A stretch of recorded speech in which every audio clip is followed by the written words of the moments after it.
யெகோவாயிரே பிரேத்தின் வழியாக தேவநாமம் மகிமைப்படுவதாக.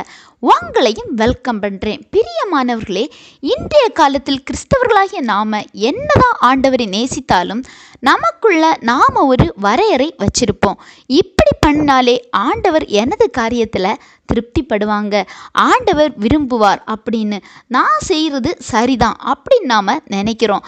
அதாவது நம்மை அறியாமல் சில காரியங்களில் நமக்கு நிறைய தவறு வர காரணம் என்ன தெரியுமா? நமக்குள்ள வேத வசனம் செயல்படாதது தான். எனவே டெய்லி பைபிள் வாசிக்க மாட்டோம். நமது எல்லா காரியங்களும் நடக்கும், ஆனால் வேத வாசிப்புக்கு முக்கியத்துவம் கொடுக்க மாட்டோம். இந்த செய்தியை இதுதானா அப்படின்னு நினைக்காதீங்க. ஏன்னா வசனங்கள் நம்மை தூய்மைப்படுத்துபவை.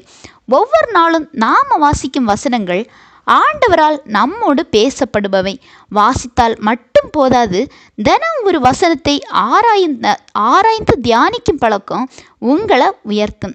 சங்கீதம் 1:2 பார்க்கும்போது, கர்த்தருடைய வேதத்தில் பிரியமாயிருந்து இரவும் பகலும் அவருடைய வேதத்தில் தியானமாயிருக்கிற மனுஷன் பாக்கியவான் அப்படின்னு பார்க்கலாம்.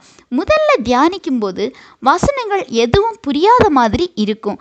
ஆனால் நீங்கள் ஆண்டவரே வேதத்தின் ரகசியங்களை கற்றுத்தாங்க அப்படி ஜெபித்து வாசிக்கும்போது ஆண்டவர் புதிய காரியங்களை உங்களுக்கு கற்றுத்தருவாங்க. குறிப்பாக உங்களுக்குரிய அன்றன்றைக்கான வசனமாகிய உணவு உங்களுக்கு கொடுக்கப்படும். சில நேரம் சில ஜெப குறிப்புகளுக்கு பதில் கிடைக்கும்.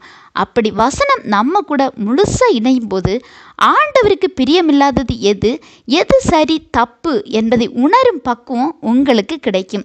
வசனம் வாசிக்காமல் இருக்கிற நபர் ஆண்டவருக்குள்ள நிலை நிற்க முடியாதுங்க. எனவே வேத வசனத்துக்கு முக்கியத்துவம் கொடுத்து வாசிக்க தியானிக்க பழகுங்க. ஆவிக்குரிய வாழ்க்கையில் நிறைய மாற்றங்களை நீங்கள் உணர முடியும். சரியா? ஆண்டவர் தாமே இந்த வார்த்தைகள் மூலம் உங்களை ஆசீர்வதிப்பாராக.